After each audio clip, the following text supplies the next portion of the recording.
성도 여러분, 봄날의 따스한 그 햇살 같은 눈길로 서로 인사하겠습니다. 사랑합니다. 축복합니다. 서로 인사 나누겠습니다.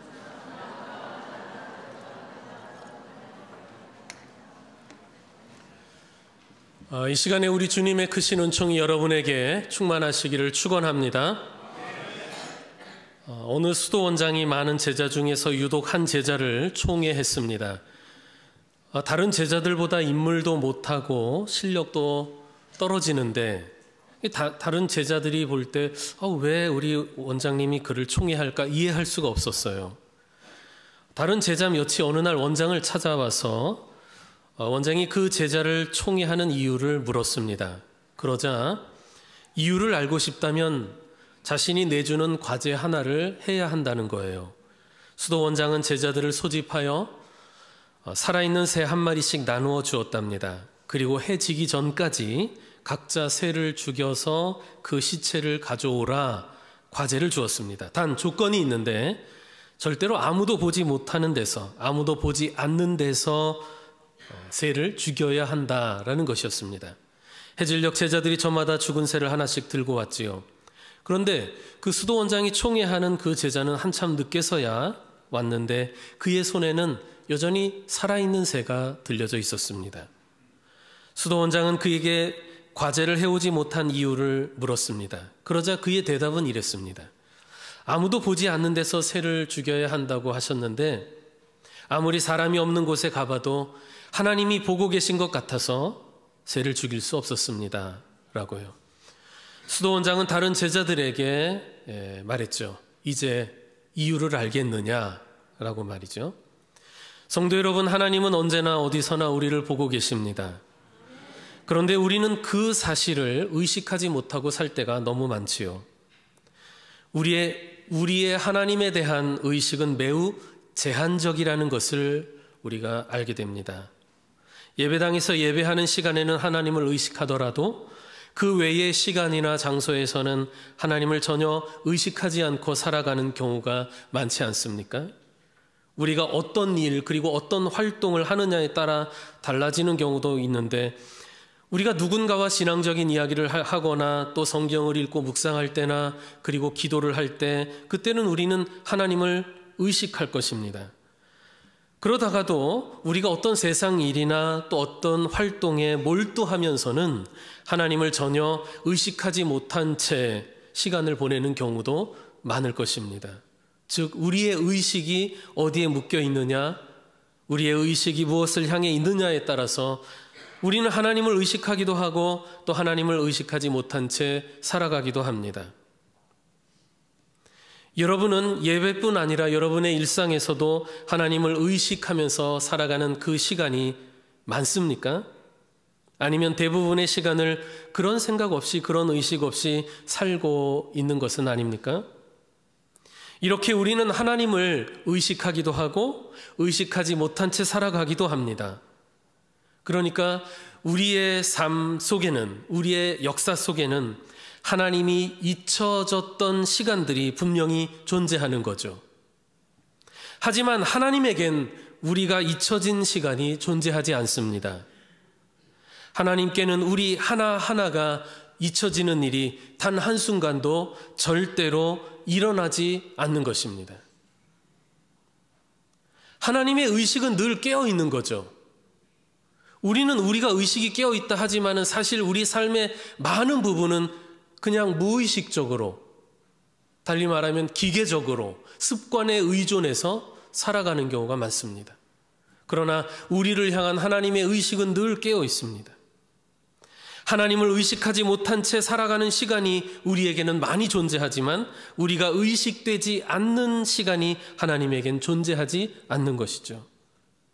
하나님은 늘 우리를 의식하고 계시는 겁니다. 시편 139편은 다윗의 시편으로 알려져 있는데 본문을 보면 하나님의 절대적인 속성들 가운데 두 가지 속성이 찬양되고 있습니다. 그것은 하나님의 전지하심과 편재하심이라고 할 수 있죠. 전지하심과 편재하심, 이것을 쉽게 두 문장으로 표현하면 이럴 겁니다. 하나는 하나님은 모든 것을 아신다라는 것이고, 또 하나는 하나님은 어디에나 계신다라고 하는 것이죠. 전지하신 하나님은 나의 모든 것을 아십니다. 우리가 본문 1절 이하를 보면 계속 안다라고 하는 표현이 나오는데 히브리어로 야다라고 하지요. 어떤 정보를 얻어서 지식으로 머리로 아는 그런 알미 아니라 체험이나 사귐을 통해 체득하게 되는 일종의 관계적인 알미라고 여러 차례 제가 말씀드린 적이 있습니다. 하나님은 그렇게 우리의 모든 것을 아십니다. 우리를 아실 때 우리의 이력서를 보고 프로필을 보고 아시는 것이 아니라 우리와 관계 맺음을 통해 우리의 삶을 빚어가심을 통해 우리를 아시는 거예요. 본문에 보면은 하나님은 나의 생각과 말과 행위를 모두 아신다고 말씀합니다. 여러분, 나의 생각을 아시고 나의 말을 아시고 나의 행위를 아신다는 거예요. 그럼 뭐예요? 다 아시는 거 아닙니까? 나의 생각과 말과 행위는 나의 모든 것 아닙니까? 하나님은 나의 생각을 아십니다. 하나님은 우리 사람에게 자유롭게 생각할 수 있는 능력을 주셨습니다. 사람이 갖고 있는 특별한 능력이죠. 생각할 수 있는 능력. 그런데 이 생각의 능력을 가지고 우리는 좋은 생각도 하지만 말하기도 부끄러운 생각을 하기도 하고 무섭고 끔찍한 생각을 할 때도 많습니다. 그런데 우리는 이 생각이 밖으로 드러나지 않으니까 생각하는 거야 문제될 것 없다고 여기는 경향이 있습니다. 생각이 말이나 행동으로 밖으로 표현되지 않는 한 내가 나쁜 생각을 했다는 것만으로 법적인 처벌을 받지 않잖아요. 그리고 악한 생각을 내가 하더라도 그게 밖으로 표현되지 않는다면 다른 사람에게 해가 될 리 없고 다른 사람이 알 수조차 없으니 아무런 문제가 없는 것으로 우리는 여기기 쉬운 것입니다. 그래서 우리가 흔히 말하죠. 생각은 자유다라고 말이죠. 하지만 하나님은 우리가 무슨 생각을 하는지를 다 아신다고 하는 거예요. 말이나 행동으로 드러나지 않아도 우리 마음속 깊이 숨겨놓은 생각도 하나님은 다 아시는 거예요. 본문 2절에 보면 다윗이 멀리서도 나의 생각을 밝히 아시오며 라고 말씀하지요. 멀리서도 아신다라고 하는 것은 하나님이 우리의 생각을 다 아실 때 장애되는 것이 없다는 거예요. 하나님께는 나의 생각을 감추려고 해도 불가능하다는 거죠. 하나님을 속일 수 없어요. 우리는 나의 생각도 잊어버립니다. 여러분이 여러분의 삶에서 생각했던 거 다 기억하세요? 다 잊어버리죠. 우리의 무의식 속에 자리 잡아서 우리 자신도 의식하지 못하고 기억하지 못하는 그 생각마저 하나님은 다 포착하고 계시는 것입니다. 또 우리의 의식 속에 얼핏 스쳐 지나가는 생각들도 하나님은 놓치지 않고 다 아신다는 거죠. 다윗에게는 남들에게 숨기고 하나님이 몰랐으면 하는 그런 비밀스러운 생각을 품었던 적이 있죠. 다윗이 우리아의 아내 밧세바를 취하고 그것이 탄로 날까 봐 그 남편 우리아를 죽게 하려고 최전방에 보내서 간접적으로 죽게 한 그 사건이 있지 않습니까? 그가 그런 음흉한 생각을 할 때 하나님이 아셨지요. 훗날 나단 선지자를 통해서 그 사실을 그에게 일깨우시고 질책하실 때 그 죄를 다윗이 깨닫게 되지 않습니까? 하나님은 우리의 생각을 다 아시니 우리가 살아갈 때 우리가 관리해야 할 여러 가지 대상들이 있는데 우리의 생각도 관리해야 된다는 것입니다. 우리의 생각을 관리해야 된다. 신령하고 선한 생각, 좋은 생각, 은혜로운 생각을 해야 합니다. 사도 바울이 골로새서 3장 2절에 위의 것을 생각하고 땅의 것을 생각하지 말라고 하지 않았습니까? 우리의 생각을 잘 관리해야 돼요. 다윗에게는 좋은 생각을 품었다가 하나님께 복을 받았던 일도 있습니다. 뭐냐 하면 다윗이 하나님을 위해서 하나님의 성전을 지어드릴 생각을 했었는데 하나님이 물론 그것을 다윗 때에 허락하지는 않으셨어요. 하지만 다윗이 그와 같은 생각을 한 것을 하나님은 좋게 보시고 기특하게 여기셨지요. 그에게 복을 내려주셨습니다. 그러니까 그 다윗의 생각을 기뻐하시고 복을 주신 거예요. 생각을 우리가 잘 하는 것으로도 하나님을 기쁘시게 할 수 있다라는 사실 놀랍지 않습니까? 그렇다면 반대로 우리가 생각을 악하게 하는 것으로도 하나님을 근심되게 할 수 있지 않겠습니까? 하나님은 우리의 생각을 다 아시니까요. 따라해 보세요. 하나님은 나의 생각을 아신다. 그러니까 생각을 잘 관리해야 됩니다. 또한 말씀하는 것이 하나님이 전지하신 하나님은 나의 말을 아신다는, 나의 생각도 아시는데 당연히 말도 아시지 않겠습니까? 하나님이 인간에게 주신 능력 중에 언어의 능력이 있지 않습니까? 서로 의사소통할 수 있도록 말이죠. 그런데 이 타락한 인간은 하나님이 주신 그 능력을 가지고 선하게만 사용하는 것이 아니라 악하게 사용하기도 합니다. 아니, 오히려 악하게 사용하는 경우가 더 많은 것 같기도 해요. 속이기도 하고 다른 사람의 마음을 아프게도 하고 하지 않습니까? 여러분이 살면서 마음 아프다, 괴롭다, 무엇 때문에 그렇습니까? 누가 주먹으로 때려서기보다는 말 때문에 괴롭고 상처받은 적이 더 많지 않습니까? 본문 4절에 보면 다윗이 여호와여 내 혀의 말을 알지 못하시는 것이 하나도 없으시니이다 이렇게 고백했는데, 우리가 뭐 좋은 말을 하든 나쁜 말을 하든 하나님이 그것을 다 들으신다는 사실을 기억하십시오. 우리가 말로 사람을 속일 수는 있어도 하나님을 속일 수 없지요. 그 말이 나오는 우리의 생각을 하나님이 이미 알고 계시니까요. 하나님은 우리의 말을 들으실 때 그 말의 의미와 목적 그리고 그 동기를 다 아십니다.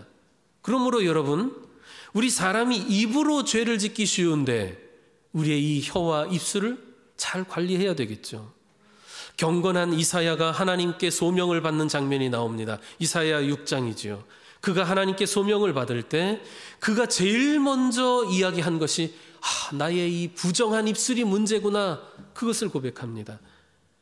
6장 5절에 보면 화로다 나여 망하게 되었도다. 나는 입술이 부정한 사람이요 나는 입술이 부정한 백성 중에 거주하면서 만군의 여호와이신 왕을 배웠음이로다.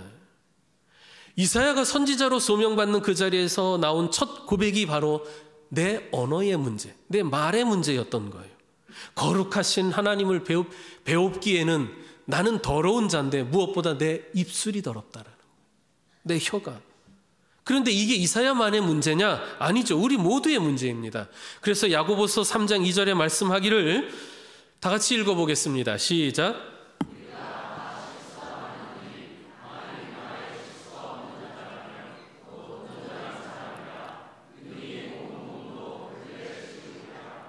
우리가 살면서 많은 실수를 저지르는데 사실 말에 실수가 없다고 한다면 그 사람은 거의 완전한 사람이라는 거예요. 자기의 혀를, 입술을 잘 다스릴 수 있는 사람은 자기의 몸도 자기의 삶도 잘 다스릴 줄 안다는 것이죠. 그만큼 말에 실수가 없는 사람은 없다라는 뜻이기도 한 거예요. 우리는 우리가 했던 말을 모두 기억하지 못합니다. 내가 언제 그런 말 했어? 라고 많이들 이야기하지 않습니까? 또 기억하더라도 정확하게 제대로 기억하지 않습니다. 좀 왜곡해서 기억하기도 하죠. 그러나 하나님은 우리가 말한 것을 어김없이 다 알고 계십니다. 그러므로 우리는 말로 범죄하지 않도록 조심해야 하지요. 하나님께 영광을 돌리고 감사하고 찬양하고 또 성도 간의 피차에 권면하고 선한 일을 격려하는데 우리의 말을 사용해야 할 줄로 믿습니다. 그리고 말씀하는 것이 하나님은 나의 모든 행위를 아신다는 거예요. 우리는 사람들의 행동을 보면서 왜 그렇게 행동했는지, 본심이 무엇인지 정확하게 이해하지 못하기도 하고 오해하기도 하고 우리의 편견을 갖고 판단할 때도 많습니다. 또 누군가 숨어서 몰래 하는 일은 우리가 알지 못하지요. 그러나 하나님은 우리의 행위를 다 아시고 그 행위의 동기도 아십니다. 생각을 하시니까요. 그렇게 하나님 앞에서는 우리가 시치미를 떼도 소용이 없어요. 자기가 하고도 하지 않았다고 해도 소용없고요. 또 안 하고도 한 것처럼 거짓말해도 그게 통하지가 않는 것이죠. 본문 2절에 보면은 다윗이 내가 앉고 일어섬을 아신다라고 했습니다. 3절에는 나의 모든 길과 내가 눕는 것을 살펴보셨으므로 나의 모든 행위를 익히 아신다라고 했습니다. 사실 나의 행위도 내가 잘 모르는 경우가 많지요. 그러나 하나님은 다 아신다는 거예요. 어느 누구도 하나님의 그 시선을 피할 수가 없는 것입니다.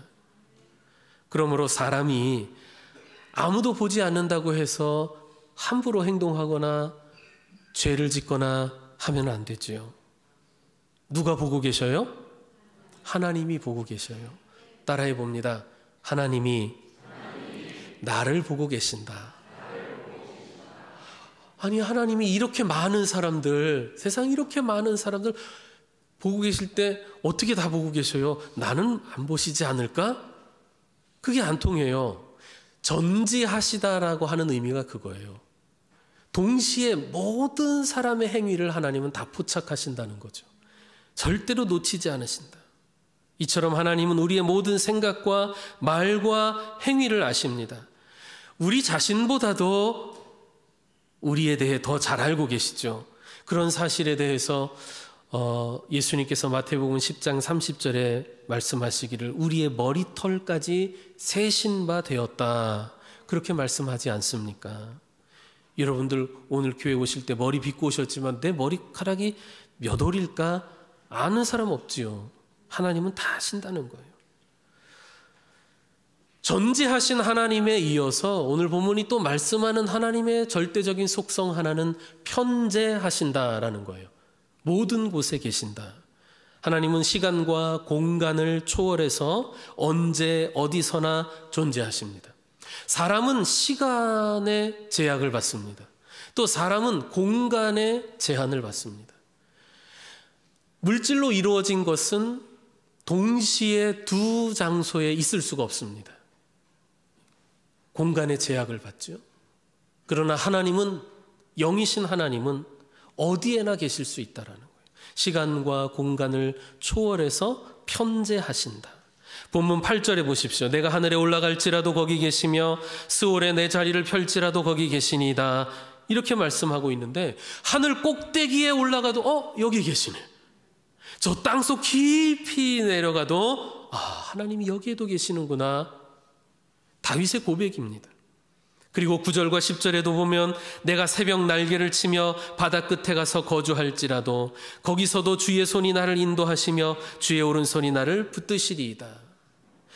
아침에 해가 떠오를 때 그 햇빛이 쫙 비치잖아요. 그 빛의 속도가 얼마나 빠릅니까? 새벽 날개라고 하는 것은 바로 그것을 의미하거든요. 태양의 빛. 그것처럼 내가 아주 빨리 저 바다 끝에 날아가 보아도 하나님은 이미 거기에 계시더라. 그런 의미죠. 이렇게 하나님께서 어디에나 계신다, 편재하신다라고 하는 것을, 그 사실을 예레미야서 23장 23절과 24절에 이렇게 말씀하고 있습니다. 여호와의 말씀이니라 나는 가까운 데에 있는 하나님이요 먼 데에 있는 하나님은 아니냐. 먼 데에도 계신다는 거죠. 여호와의 말씀이니라 사람이 내게 보이지 아니하려고 누가 자신을 은밀한 곳에 숨길 수 있겠느냐. 여호와가 말하노라 나는 천지에 충만하지 아니하냐. 어디에나 계시는 하나님. 이렇게 우리의 모든 것을 아시고 또 어디에나 계시는 하나님의 시선을 누가 피할 수 있겠느냐, 그것입니다. 하나님을 피해서 숨을 수 있는 존재가 없다라고 하는 것이죠. 본문 7절에 그 사실을 말씀합니다. 내가 주의 영을 떠나 어디로 가며 주의 앞에서 어디로 피하리이까. 하나님의 시선을 피할 수 없는 것이에요.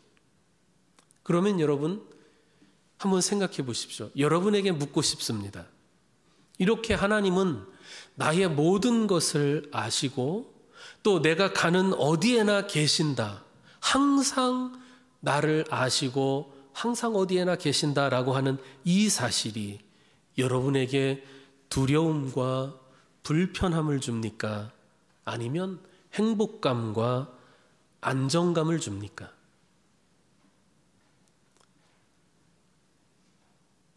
때에 따라 다를 겁니다. 때에 따라 다를 거예요. 그래요. 우리의 신앙과 우리의 생활 상태에 따라 다를 수 있겠죠. 예를 들어 내가 잘못하고 죄악 가운데 있고 내가 하나님께 불순종했어요. 그러면 하나님이 나를 다 아신다는 하나님의 그 전지하심과 하나님의 편재하심이 행복감이나 안정감보다는 일단은 두려움이나 불편함으로 우리에게 다가올 수 있겠죠. 그러나 여러분, 거기에서 좀 더 생각해 봅시다. 그 두려움이나 불편함이 우리에게 해로운 것입니까? 유익한 것입니까? 내가 범죄하지 않도록, 불순종하지 않도록 지켜봐 주시고, 혹은 범죄하거나 불순종했을 때 회개하고 돌이킬 수 있도록 나를 곁에서 이끌어 주시는 그런 역할을 하지 않을까요? 이렇게 생각해 보죠. 부모 몰래 이제 어린 자식이 엄마 아빠 몰래 잘못한 게 있어요. 그러면 아이는 당장 그 마음이 어떻습니까? 부모의 존재가 불편하고 그래서 부모를 피하고 싶은 마음이 있을 거예요.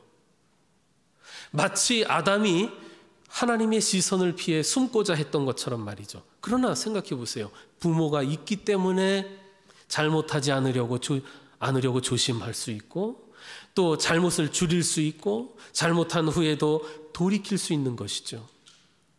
부모 없는 아이는 자기 하고 싶은 대로 할 수 있어서 행복한가요? 전혀 그렇지가 않죠. 나를 지켜봐주는 사람, 부모가 없고 나를 또 바로잡아줄 그 부모가 없는 고아야말로 비참하지 않습니까? 마찬가지로 하나님 없이 제멋대로 살면서 죄악을 즐기는 인생이 행복할 수 있을까요? 절대로 그렇지 않습니다. 하나님을 무시하고 제멋대로 사는 인생은 비참해집니다. 하나님을 늘 의식하며 하나님이 나를 지켜보고 계신다, 내가 가는 어디에나 하나님이 계신다라는 그런 의식이 있는 사람이 복된 삶을 살 수 있는 거예요. 요셉의 경우를 생각해 봅시다. 요셉은 그런 사람이었어요. 늘 하나님의 존재를, 하나님의 시선을 의식하는 사람이었어요. 그가 애굽의 노예로 끌려갔을 때에도 그랬습니다.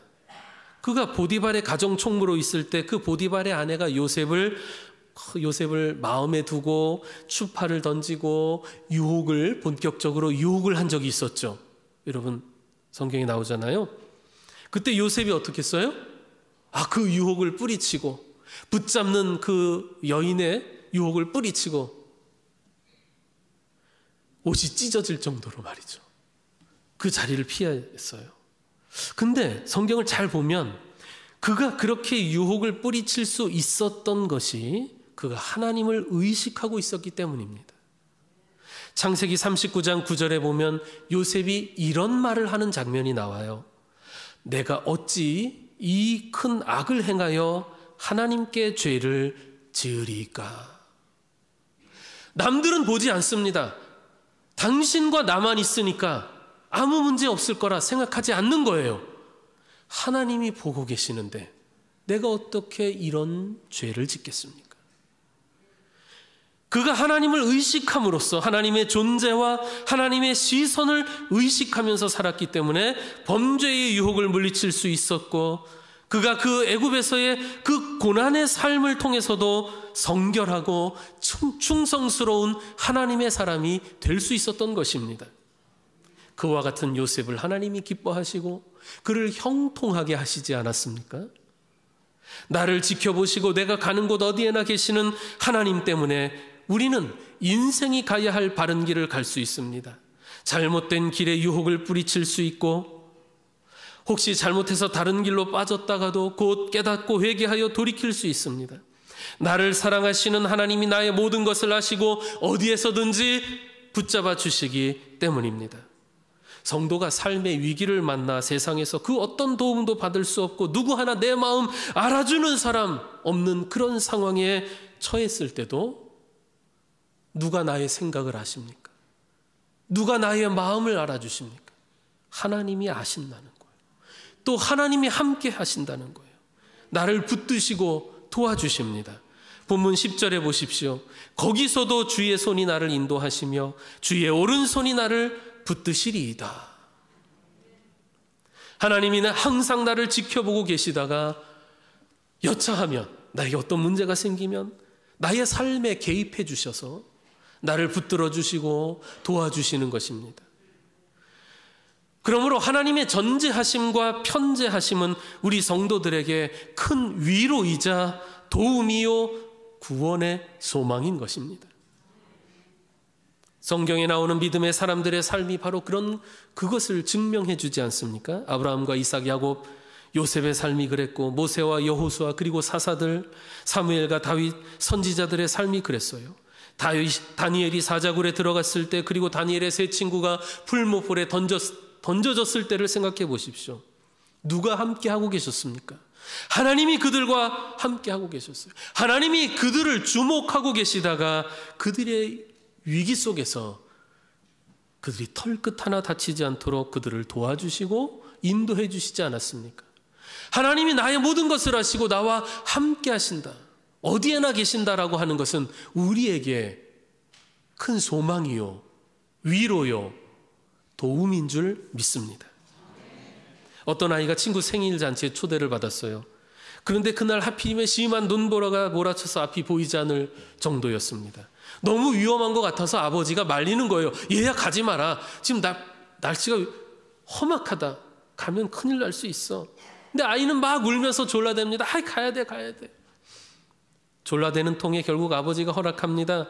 아이는 좋아라 하고 그 눈보라를 헤치며 친구 집을 찾아갑니다. 힘들었지만 겨우겨우 친구 집에 도착하고 초인종을 누르면서 이 아이가 무심코 뒤를 돌아보는데 눈보라 사이로 사라지는 그림자 하나, 아버지였어요. 아버지는 이 아이가 안전하게 도착할 때까지 그 눈보라 속에서 아이 몰래 그 뒤를 따라왔던 거예요. 여차하면 개입해서 도와주려고 말이죠. 하나님은 나를 아십니다. 내 마음의 생각부터 내 입술의 말과 나의 모든 행위를 아십니다. 나는 하나님을 의식하지 못한 채 살 때가 많아요. 그러나 나에 대한 하나님의 의식은 한순간도 잠든 적이 없습니다. 그리고 하나님은 내가 있는 곳, 내가 가는 곳 어디에나 계십니다. 그래서 언제든지 우리를 붙잡아 주시고 건져 주실 수 있습니다. 여러분, 우리의 삶은 그렇게 이루어진 것입니다. 하나님의 개입을 통해 우리의 삶이 이루어졌는데 너무 감사한 건 뭔지 아십니까? 돌아보면 하나님이 나의 삶에 개입하시는 방식이 전혀 폭력적이지 않고 자애로우시다라는 것이죠. 하나님이 우리의 삶에 개입하실 때 폭력적이지 않다. 우리를 배려하시고 아주 사려 깊으시고 자애롭게 우리의 삶에 개입하셔서 우리를 붙들어 주셨다. 여러분, 우리 성도의 삶은 그렇게 이루어진 것입니다. 여러분의 삶은 그렇게 이루어진 거예요. 할렐루야. 그러므로 나의 모든 것을 아시는 하나님, 어디에나 계시는 하나님을 우리가 의식하며 사는 것은 매우 중요합니다. 물론 사람이 늘 하나님을 의식하며 산다는 건 현실적으로 불가능할 거예요. 잠자는 시간에는 우리의 의식도 잠들어 있고 또 우리의 삶의 대부분은 무의식적으로 기계적으로 습관에 의존해서 살아가고 있으니까요. 그러나 우리의 일상에서 하나님을 의식하는 시간이 점점 늘어나는 것, 하나님을 의식하는 것이 우리 생활에 녹아들어서 매우 자연스러워지는 것, 그래서 하나님을 늘 가까이 느끼고 하나님과 대화하고 하나님의 도우심 가운데 살아가는 것이야말로 우리 성도들의 행복이 아닐 수 없어요. 존 웨슬리 목사님이 마지막 임종 전에 남긴 유명한 유언이 그거 아닙니까? 세상에서 제일 좋은 것이 하나님과 함께하는 것이다. 성도 여러분, 이번 한 주간은 하나님을 더 의식하는 생활을 해봅시다. 그러니까 여러분, 일상생활 하면서도 하나님을 더 마음에 떠올려 보세요. 그때 어떤 하나님을 떠올려 보시냐? 하나님의 여러 속성들, 하나님의 성품들을 떠올리며 묵상해 보십시오. 특별히 오늘 말씀과 관련해서 하나님은 나의 모든 것을 아신다는 사실, 내가 가는 어디에나 계신다는 사실을 여러분 묵상해 봅시다. 지난 주일 설교 때 말씀 묵상에 대해서 제가 말씀드렸는데, 이번 한 주간은 바로 하나님의 속성 가운데 전지하심과 편재하심에 대해서 우리 한 주간 묵상했으면 좋겠습니다. 그럴 때 여러분의 마음과 영혼에, 여러분의 삶에 큰 유익이 있을 줄로 믿습니다. 우리 주님의 은총이 한 주간도 여러분과 함께 하시기를 진심으로 축원합니다. 기도합시다. 전지하시고 편재하시는 하나님 아버지, 우리는 하나님을 의식하기도 하지만 의식하지 못한 채 세상살이에 몰두하여 허우적거릴 때가 많습니다. 그러나 하나님은 우리 하나하나를 한시도 빠짐없이 항상 포착하고 계시며 언제 어디서나 우리 곁에 존재하시는 분임을 믿고 고백합니다. 우리도 삶에서 주님을 의식하는 시간이 늘어나서 생활에서 주님을 의식하는 일이 보다 자연스러워지기를 원합니다. 그리하여 하나님을 늘 가까이 느끼며 하나님과 교제하는 삶이 되기를 원하오니 미련하고 부족한 저희를 성령의 지혜와 능력으로 일깨워 주시고 인도해 주시옵소서. 예수님의 이름으로 기도드리옵나이다. 아멘.